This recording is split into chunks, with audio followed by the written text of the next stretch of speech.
हम सोनीपत ज़िले के बली कुतुबपुर गांव में हैं और यहाँ पर एक पार्क में खड़े हैं।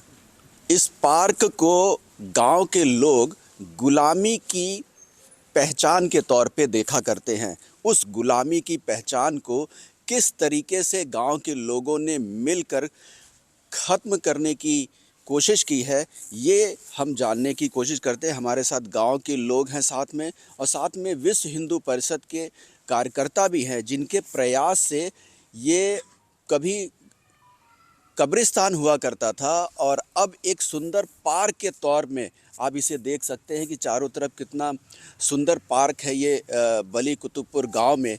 तो किस तरीके से इसको परिवर्तित किया गया, क्या वजह बनी जिसके चलते जो है एक कब्रिस्तान को पार्क में बदलने की, ये सब जानने की हम कोशिश करते हैं। क्या बताएंगे कि यहाँ पर कि अब एक कब्रिस्तान होता था और गांव के लोगों ने जो है ये ठाना कि जो उनकी गुलामी की पहचान है उसे ख़त्म की जाए। देखिए जी, जब देश आज़ाद हुआ था तो इस गांव में भी मुस्लिम लोगों की संख्या थी, लेकिन देश आज़ाद होने के बाद में वो लोग चले गए यहाँ से पाकिस्तान और उनके कब्रिस्तान रह गए यहीं पर। उसके बाद में यहाँ पर गंदगी के ढेर बन गए और पूरे गांव के बीचों बीच होने की वजह से बहुत ज़्यादा गंदगी यहाँ पर रहती थी। तो गांव वालों ने ठाना, विश्व हिंदू परिषद ने ठाना कि जो हमारी जो ये मानसिकता की गुलामी की निशानी है, इनको हमने मिटाना है। सबके सार्थक प्रयासों की वजह से अब ये जो है बहुत ही सुंदर पार्क में बदल गया है और यहाँ पूरे गांव के लोगों के भी काम आ रहा है बहुत अच्छी तरीके से। तो गांव के लोग मानते थे क्या कि कब्रिस्तान होने से अशुभ की निशानी, इस तरह की कोई मान्यता थी जिसकी वजह से महसूस हुई कि इसे बदला जाए? महसूस तो जी यहाँ पे इतनी हो रही थी कि दुर्गंध फैली हुई थी और कूड़े के गंदगी के ढेर इतने ऊंचे हो रहे जैसे पहाड़ दिखाई दे रहा था। अंदर घुसने की किसी की हिम्मत भी नहीं हो रही थी। और जैसे यहाँ कोई शादी बारात है जो इतना गंदा लगता था बहुत ज़्यादा। और पड़ोसियों तो जैसे इधर की हवा चले तो इधर दुर्गंध जाती थी, इधर की चले तो इधर दुर्गंध जाती थी। जीना मुश्किल हो रहा था। ये तो एक गुलामी के उसमें जी रहे थे हम। जैसे यहाँ से मुसलमान चले गए थे देश बंटवारा होने के बाद में, तो यहाँ पर तो ये इसके उनके नाम पर रह गए थे। तो हमने प्रयास किया, गांव वालों ने मिलकर किया सभी ने, तो इसका बीड़ा उठाया और इसको बाहर करने का प्रयास किया जी। तो अब तो महाराज जी आप ही ने इसका जी कहते हैं पूजन किया, पूजा पाठ करा यहीं पे। पाठ कराया और बिल्कुल शुद्धिकरण बिल्कुल शुद्धिकरण करके गांव को सौंप दिया जी। क्या कहोगे? हम हिंदू परिषद से बजरंग दल से हैं और हमने इसका शुभ काम करा, हवन कराया, पाठ कराया और गांव मिलके हमसे मिलके नहीं गांव ने इनको गांव को सौंप दिया हमने जी। तो अब किस तरह की उपयोगिता नजर आती है यहाँ पर? सर, एक बहुत ही सुंदर वातावरण बन गया है। इस वातावरण के साथ बच्चों के अंदर एक संस्कार रूपित करने का भी कार्य किया जाता है, क्योंकि योग के माध्यम से शारीरिक रूप से और मानसिक रूप से बच्चों को आगे बढ़ाया जा सकता है। कहते हैं ना कि बच्चे कहते हैं आजकल के भी, हमारे बड़े बुजुर्ग कहते हैं भी सेवा नहीं करते। वो सेवा जब करेंगे ना जब उनके अंदर संस्कार रहेंगे। तो हमने संस्कार डालने का एक प्रयास किया, जिसके माध्यम से सभी गाँव वालों ने बहुत अच्छा सहयोग किया और प्रशासन ने भी हमारा पूर्ण सहयोग किया, जिसमें ये आपके सामने ही आज ये दृश्य आपको नज़र आ रहा है। और विश्व हिंदू परिषद निरंतर हर गांव को अपना समझ के उसमें हर तरीके के कार्य करता है। कोई पीड़ित परिवार है उसकी समस्या का समाधान करना, कोई परिवार बेटे की शादी में असमर्थता जताता है कि भाई नहीं है उसका, तो उस तरीके से भी हम बेटी का विवाह करने में भी उनकी पूरी सहायता करते हैं। सिलाई सेंटर भी खोलते हैं। और जो हमारी बेटियाँ हैं, अब हर एक बेटी को तो साथ में ना तो कॉलेज छोड़ने के लिए जा सकता, ना स्कूल में जा सकते परिवार वाले, तो उनको सेल्फ डिफेंस की हम ट्रेनिंग देते हैं। कोच रखे हुए हैं, वो कोच साहब भी हमारे से निःशुल्क उनकी सेवा करते हैं, कोई चार्ज नहीं लेते। तो उनका भी हमारे साथ बहुत अच्छा योगदान है। तो इस पार्क का नाम जो है बाकायदे नेताजी सुभाष चंद्र बोस के नाम पे रखा गया है, जिन्होंने आज़ाद हिंद फौज का गठन करके बाकायदे अंग्रेज़ों के खिलाफ लड़ाई लड़ी थी। क्या कहें कि किसका आइडिया था ये नेताजी सुभाष चंद्र बोस का? ये तो सारे गांव का ही आइडिया था, क्योंकि जिस चीज़ पे सहमति बने, समूह का कार्य है तो समूह के कार्य पे सहमति होती है। तो मैं तो 3 समूह का धन्यवाद देता हूँ। सबसे पहले विश्व हिंदू परिषद जिन्होंने शुरुआत की, दूसरा गांव के सारे लोग जो इस काम में सम्मिलित थे उनका धन्यवाद, और तीसरा ग्राम पंचायत जिसने आखिर में इसको ये रूप दिया। क्योंकि देखो, तीनों का सहयोग होगा तभी काम होगा, और शुरू नहीं होगा तो अंत नहीं होगा। और ये अंत नहीं, ये भी एक शुरुआत है, एक अच्छी शुरुआत है। कि कुछ लोग बोलते थे कि नहीं हो सकता, कब्रिस्तान को नहीं हटाया जा सकता, वक्फ बोर्ड को नहीं हटाया जा सकता। जब हटाने की हद हो तो सब कुछ हटाया जा सकता है। गांव से ये हटा, ये इसलिए हटा क्योंकि लोगों में एकता थी। जब तक ये एक मैसेज आए, आपके चैनल के माध्यम से मैं ये मैसेज देना चाहूँगा कि अगर आप एक हो तो आप बचे रहोगे, अगर एक नहीं हो तो आप 51% भी हो तो भी ख़त्म हो जाओगे, 99% भी हो तो भी ख़त्म हो जाओगे। क्योंकि ना एक साइकोलॉजी की एक डेफिनेशन होती है जिसके माध्यम से अगर 1% लोग एकजुट हैं और 99% लोग एकजुट नहीं है, वो बिखरे हुए हैं, तो वो 1% लोग उन 99% को हर रोज़ हराएंगे, हर रोज़ उनकी मतलब ऐसी जीवन शैली बना देंगे कि वो परेशान हो जाएंगे। तो जो पार्क है ये एक उदाहरण है उस चीज़ का कि गुलामी की मानसिकता को हटाया जा सकता है, उदाहरण है उस चीज़ का कि आप एक नई शुरुआत कर सकते हो। और सबसे बड़ी बात जो आपको बताता हूँ कि मेन बात क्या है कि एक जो कब्रिस्तान होता है उसकी गांव से एक दूरी होती है, एक लाजमी दूरी होती है भाई, वो गांव से 500 मीटर 1 किलोमीटर के बाहर हो सकता है। अभी गांव पहले क्या था कि छोटा था तो ये उससे बाहर पड़ता था, अब गांव बढ़ गया तो ये गांव के बीच में आ चुका था। तो कानूनी रूप से भी किसी हिंदू भाई ने कोई गलत कार्य नहीं किया, विश्व हिंदू परिषद ने कोई गलत कार्य नहीं किया, जो लोग इसमें शामिल थे उन्होंने कोई गलत कार्य नहीं किया है, सब कुछ सही हुआ है। ग्राम पंचायत ने भी अंत में साथ दिया है पूरा। और आज आपके सामने ये उदाहरण है, अपने चैनल के माध्यम से दिखाइए कि जब हम लोग मिलकर काम करते हैं तो सुंदरता ही सुंदरता होती है। और मैं तो ये कहूँगा कि बांग्लादेश के हिंदुओं के लिए भी कुछ कीजिए, बहुत ज़रूरी है करना। बिल्कुल, ये अमित जी हैं जो कि हिंदू परिषद से जुड़े हैं, हमारे साथ नरेंद्र जी हैं। इतना आसान तो नहीं होगा इसको कब्रिस्तान से पार्क में बदलना।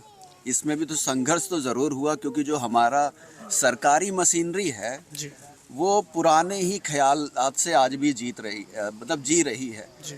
तो क्या कठिनाइयाँ आई? देखो जी, परेशानियां तो हर एक काम में आती हैं। जैसा भाई साहब ने बताया, बहुत ही अच्छा उदाहरण दिया कि हमें सिर्फ संगठित होने की ज़रूरत है, हमें किसी से लड़ाई लड़ने की ज़रूरत नहीं है, विद्रोह करने की ज़रूरत नहीं है। जब हम संगठित होंगे तो कोई भी है, विधर्मी है, कोई विशेष समुदाय का, वो इतनी हिम्मत ही नहीं करेगा। क्योंकि हिंदू तो दया का पात्र है, वो कभी किसी से ना लड़ाई करता ना झगड़ा करता। ना ही आपको कभी सुनने में आया होगा कि कोई आतंकवादी हिंदू हो। विशेष समुदाय वाले के तो नाम होते ही हैं। लेकिन भाई साहब ने जो उदाहरण दिया ना, एक रहेंगे तो बिल्कुल सेफ रहेंगे। तो यही हमारे आदरणीय प्रधानमंत्री जी का भी यही है। हमारे जो उत्तर प्रदेश के मुख्यमंत्री जी हैं योगी जी, मैं तो हाथ जोड़ के भगवान से यही प्रार्थना करता हूं कि जो इतने महान पुरुष इस हमारे मार्गदर्शन के लिए आए हैं, तो हम उनसे कुछ शिक्षा प्राप्त करके इस कार्य को आगे बढ़ाते रहें। और जो संगठन ने जिम्मेवारी दी है भाई, प्रांत प्रमुख की जिम्मेदारी जो मुझे दी है, तो मैं भगवान से हाथ जोड़ के ये करता हूँ कि उन्होंने मुझे इस लायक समझा कि मैं इस कार्य को कर सकता हूँ। तो उस जिम्मेवारी के तहत जो मेरे पूर्वज हैं, मेरे दादाजी भी आर्मी में थे, पिताजी भी, ताऊ जी भी, तो वो भी राष्ट्र के प्रति समर्पित थे। और मैं भी इस कार्य पे आगे अपने आप को निछावर करके चलता हूँ कि राष्ट्र के लिए मैं कुछ कर सकूँ, इससे बढ़कर कुछ भी नहीं है। जब आप पहली बार ये प्रस्ताव लेकर के गए, ये जी। आपके पास आया जी। और सरकारी अधिकारी के बीडीओ के पास आप गए होंगे कि भाई ये तो कब्रिस्तान को हमको पार्क बनाना है, तो जी। क्या जवाब था? उनका नाम में जवाब था जी, क्योंकि वो पीछे जो हमारे कानून कुछ ऐसे बने हुए हैं कि वो उनके खिलाफ भी नहीं जा सकते। लेकिन जब गांव इकट्ठा होता है, संगठित में मतलब होने में इतनी बड़ी ताकत बन जाती है कि 1 और 1 11 होते हैं, 1 और 1 2 नहीं होते। तो उसी से हमें ऊर्जा मिलती है। और एसडीएम साहब ने भी फिर हमें भरोसा दिया, एसएचओ साहब ने भी हमें भरोसा दिया, राजेंद्र जी उस टाइम हमारे साथ ही थे। और बीडीओ साहब ने तो हमें यहाँ तक धमकी दी कि अभी सीबीआई वाले, सीआईडी वाले आपको ढूंढ रहे हैं और आपको वो अरेस्ट करेंगे। मैंने कहा जी, हम कोई गलत काम तो कर नहीं रहे, और अगर उनको अरेस्ट करना है, उनको कुछ अपने मन की शांति के लिए हमें अरेस्ट भी करते हैं तो हमें कोई दिक्कत नहीं, आप उनको बुलाइए और हम अरेस्ट होने के लिए तैयार हैं। लेकिन हम गांव के लिए कार्य करेंगे। मन में था तो प्रयास किया, और प्रयास आपके सामने है। अच्छा, राजेंद्र जी भी साथ में थे जी, तो क्या अनुभव रहा आपका? अनुभव तो जी इतना रहा, जिसमें कठिनाई तो बहुत है, लेकिन गांव का साथ जो मिला ना, भरपूर साथ मिला गांव का, तो हमारा प्रयास पूरा हुआ जी।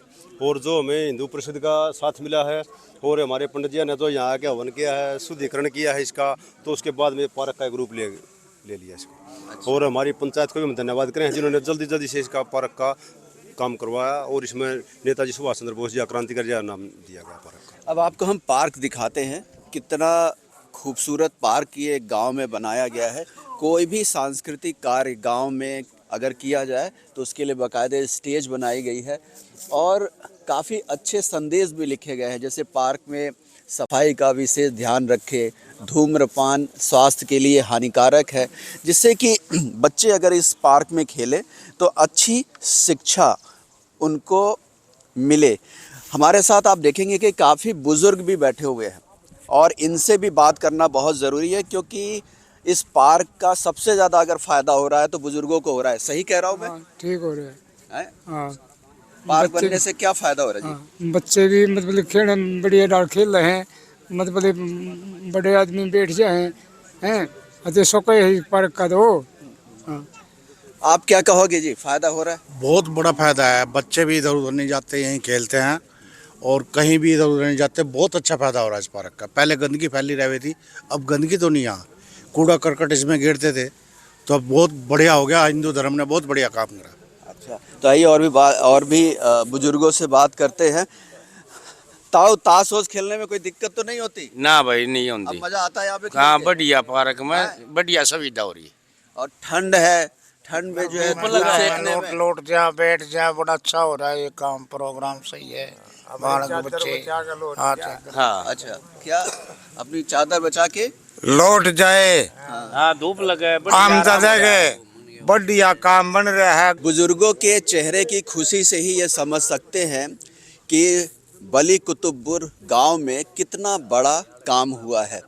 गांव के नौजवानों ने जहां ये कोशिश की कि जो गुलामी की मानसिकता है, जो गुलामी के प्रतीक हैं, उनको गांव से बाहर भेजा जाए, उनको ख़त्म किया जाए और गांव की संस्कृति को स्थापित किया जाए। ये पूरा प्रयास गांव के नौजवानों का है और साथ में इनको सहयोग मिला विश्व हिंदू परिषद का, जिन्होंने इस कब्रिस्तान को एक सुंदर पार्क में बदलने में बड़ी भूमिका अदा की।